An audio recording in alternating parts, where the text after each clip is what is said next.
Le damos al play, apagamos las luces de este cine improvisado y que disfruten de la experiencia inmersiva. Cine en Alcalá de Henares, cine conservatorio, profesional de música.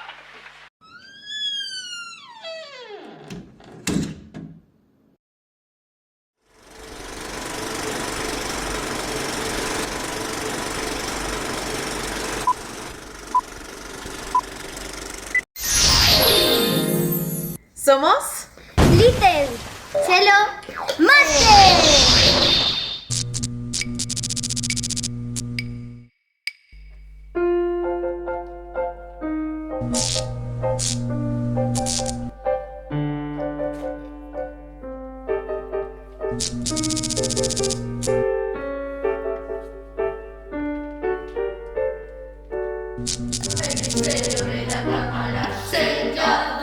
El misterio de la cámara sellada que atormentará, que divertirá. No podrás dormir. El misterio de la cámara sellada, el misterio de la cámara sellada que atormentará, que divertirá. Crooner, Sahin, Jack y Murdoch, ¿quién será?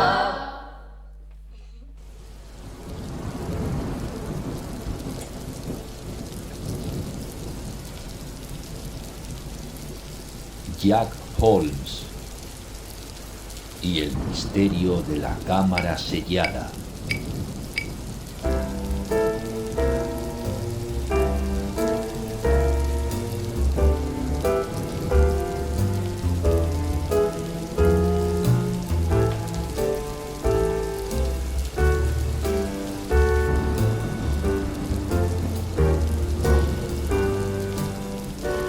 Era una lluviosa mañana de invierno en la oficina de Jack Holmes. El reloj en la pared marcaba las 10 menos cuarto. El detective esperaba pacientemente a que llegara algún cliente. En ese instante apareció una señora en el umbral de la puerta. Se presentó como la señora Crooner, esposa de un famoso empresario, Roger Crooner. Quería que el detective confirmara sus sospechas, que la novia de su hijo, Isabel, robaba dinero de la empresa familiar y que se lo gastaba en apuestas de carreras de coches.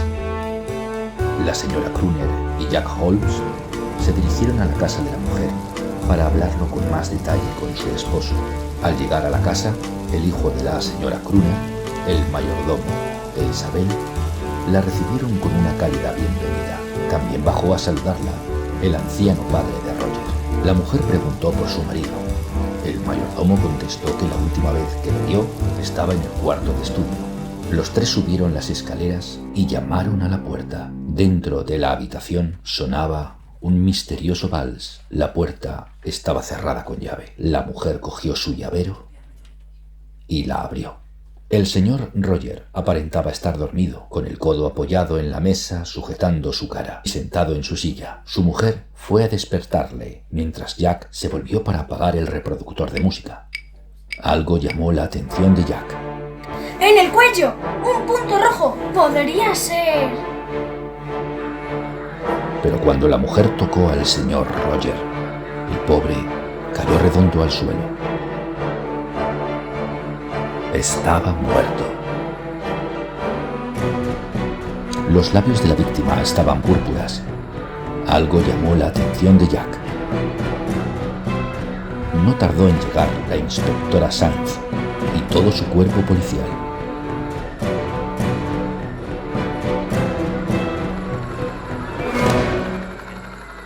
¡Qué casualidad!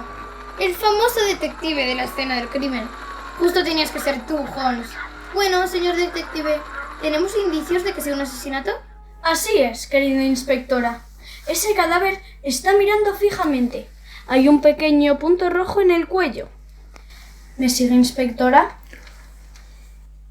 Creo que ha sido envenenado. ¿Y el arma del crimen? ¡Esa aguja en el suelo! A este tipo lo han encontrado muerto con una mano en la mejilla, pero lo han puesto en esa posición después de haberlo envenenado. Los labios y la punta de los dedos están púrpuras, los ojos ensangrentados, claros síntomas de asfixia, pero no hay señales de que le hayan estrangulado ni ahogado. La única posibilidad es que un veneno le atacara el sistema nervioso y se asfixiara al instante. Además, si tenemos en cuenta que el cuerpo estaba caliente cuando lo hemos encontrado y no presentaba aún señales de rigidez, indica que el asesinato ha tenido lugar pocos minutos antes de nuestra llegada y que el asesino tenía que estar cerca de la habitación.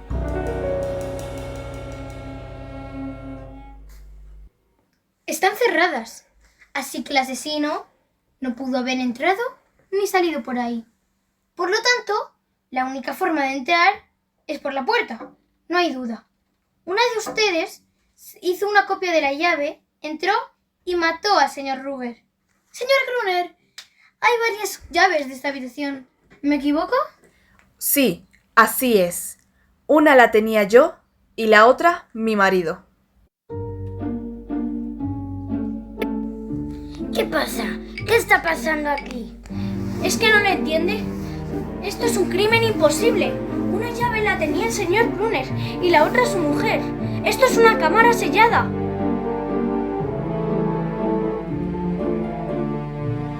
El inspector pasó a interrogar a los sospechosos. Empezó interrogando al mayordomo. Pidió que le explicara qué estuvo haciendo entre las 9:30 y las 10. El mayordomo le dijo que había estado hablando con el vecino y que unos 7 minutos antes de las 10 vio entrar en la casa al hijo y a Isabel. Cuando interrogó al padre de la víctima, les contó que había estado toda la mañana en la sala japonesa, al lado del cuarto de estudio donde se encontró el cadáver, y que a las 10 menos cuarto fue a enseñarle a su hijo el pez, pero que la habitación estaba cerrada.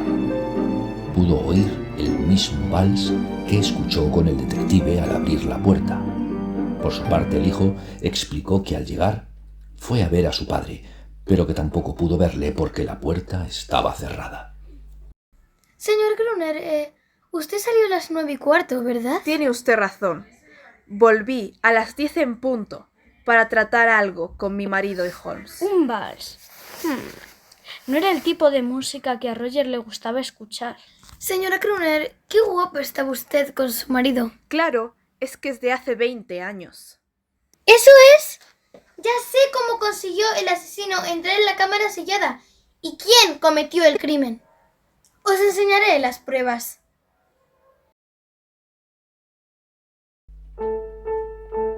Primero, el asesino puso en la sala una música muy alta para evitar que el grito de la víctima se pudiera oír. Y a continuación, le mató con la aguja envenenada. Después, le colocó en la posición que estaba cuando lo encontramos. Enhebró el hilo de pescar en la aguja y lo pasó por el bolsillo de la víctima. A continuación, cogió los 2 extremos de hilo y los sacó de la habitación, haciéndose pasar primero por encima de la puerta, luego por el suelo y por último por debajo de la puerta. Solo tuvo que cerrar la puerta desde fuera con la llave de la víctima.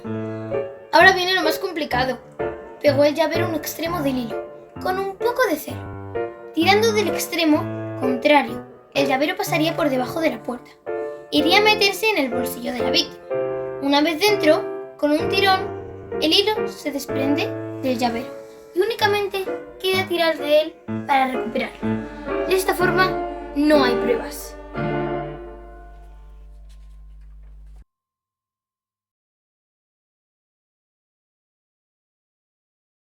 Si tenemos en cuenta la coartada de cada uno de los sospechosos, el mayordomo y la mujer no pueden haber sido. Calculo que en cometer el crimen se tardará unos 15 minutos. Descartamos entonces a Isabel y al hijo. Luego, solo ha podido ser usted, el padre de la víctima, Murdoch. Así es. Yo maté a mi hijo. Excelente deducción, inspectora Simon. ¿Cómo ha llegado a esa Al conclusión? salir de la habitación, fui a la sala japonesa donde encontré este hilo de pescar. dentro Te de la equivocas. Ese truco es imposible de hacer.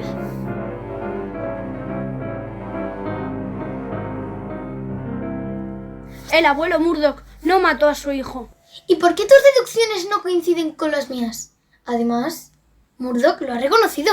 ¿Estás segura, inspectora Sainz? Saque las llaves de la víctima del bolsillo del mayordomo. Sainz, ¿usted vio las llaves caer del bolsillo de la víctima? ¿Me equivoco? ¿Ha visto algo diferente esta vez? ¡Sí! La otra vez, la parte grande del llavero salió antes que la llave. Pero esta vez no. La llave ha salido antes que la parte grande. Lo que pasa es que haciendo este truco que nos ha explicado, lo que siempre entrará primero en el bolsillo de la víctima será la parte grande del llavero, y la llave nunca estará detrás de ella. En resumen, que el asesino colocó la llave en el bolsillo de la víctima y puso hilos por toda la casa para incriminar a alguien, y que se aseguró de que encontráramos los hilos y quedar fuera de sospechas. Al entrar el mayordomo, estaba sonando un vals a mucho volumen y una pila de libros en la mesa se interponían entre la víctima y nosotros. Eso fue una simple trampa para engañarnos. Pero ¿cómo quería engañarnos? ¿Y a quién quería engañar el asesino?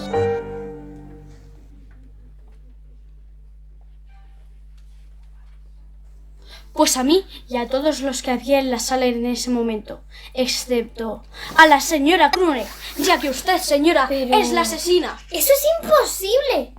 Ella estaba con usted cuando cometió el asesinato. Así es, Kruner estaba conmigo cuando se cometió el asesinato. Pero bueno, vayamos al principio de esta pantomima. Poco después de despertarse la señora Kruner, puso hilo de pescar por todas las salas de la casa. Después se encaminó a la sala de estudio, donde su marido estaba leyendo, y le puso un sedante en el café. Solo tuvo que esperar a que se durmiera para ponerlo en la posición en la que lo encontramos. A continuación puso la música y una pila de libros enfrente de la víctima. Solo faltaba la coartada perfecta. Vino a visitarme y se inventó una excusa para que fuera con ella a su casa. Al llegar, nos dirigimos al cuarto de la víctima. Al abrir la puerta, usted hizo como si estuviera despertando a su marido, pero en realidad le estaba matando en ese preciso instante, inyectándole veneno. El vals a todo volumen impidió oír el débil gemido de la víctima al morir, y los libros a modo de parapeto ocultaban la expresión de dolor de su rostro. Eso no tiene ningún sentido. Además, no tienes pruebas. ¿Para qué querría yo matar a mi marido?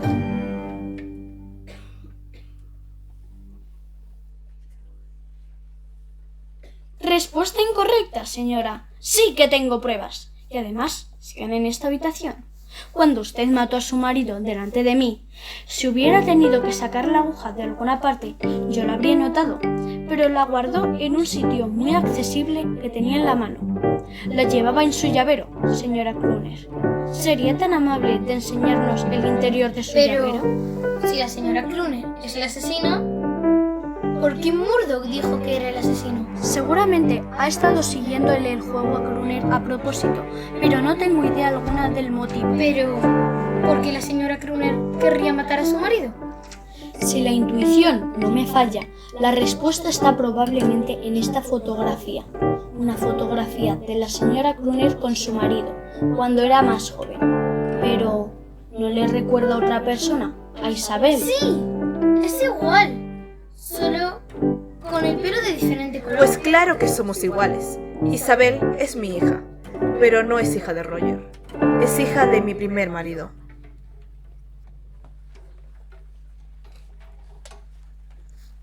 Hace 20 años, mi marido utilizó a un hombre llamado Daniel como cabeza de turco de un caso oscuro. Este era un empresario al que echaron de su puesto. Daniel Cebrián fue mi primer marido, e Isabel es su hija. Cebrián murió en la cárcel hace 15 años. Roger, en aquellos años, quería librarse de su rival y conseguirme a mí como su esposa. Yo no sabía nada de lo que ocurría. Arrestaron a mi marido. Yo estaba muy deprimida y su familia se llevó a mi hija. Cuando conocí a Roger, creí en su palabra y sin saberlo me casé con ese hombre diabólico. Lo descubrí todo cuando mi hijo me enseñó una foto de su novia Isabel. Al principio pensé que era una coincidencia, pero Roger prohibió a nuestro hijo casarse con ella. No entendía por qué y lo obligué a confesar. Fue entonces cuando me contó toda la historia, de cómo utilizó a Daniel para culparle de aquel asunto turbio, y añadió que su padre también estaba involucrado. Ya veo. Usted ha querido compensar lo que le hice a la señora Kruner, culpabilizándose de la muerte de su hijo. Ah, usted tiene toda la razón. Por favor, hijo mío, cuida de Isabel. Por supuesto, señor. Sí, claro.